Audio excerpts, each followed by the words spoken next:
আস্ত রসুন দিয়ে চিংড়ি মাছের তরকারি রান্না করতেছি আজকে। আসসালামু আলাইকুম, সবাই কেমন আছেন? আমি অনেক দিন অসুস্থতার কারণে আপনাদের সামনে ভিডিও নিয়ে আসতে পারিনি, কোনো ভিডিওতেও যেতে পারিনি, কারো বাড়িতেও যেতে পারিনি, সবার কাছে সরি। প্রথমে আমি চুলায় একটা প্যান দিয়ে এক বাটি পেঁয়াজ ঢেলে দিলাম। পেঁয়াজগুলো লাল করে একটু, তারপরে নিব লবণ, হলুদ গুঁড়া আন্দাজ মতো, মরিচের গুঁড়া 2 চামচ নিয়ে ভালোভাবে ব্যাটার তৈরি করব।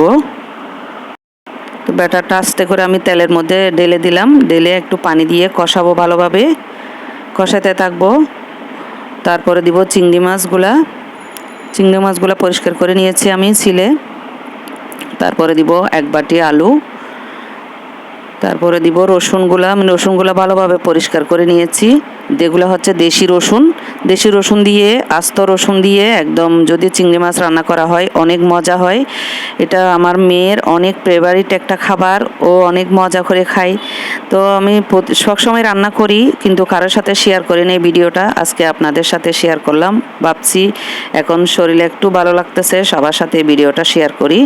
তো আমি আস্ত রসুন দিয়ে রান্না করেছি, অনেকগুলো রসুন দিয়েছি এখানে গোটা। এখানে আধা কেজি চিংড়ি মাছ ছিল, আধা কেজি চিংড়ি মাছের সাথে আমি 12টা রসুন দিয়েছি আস্ত।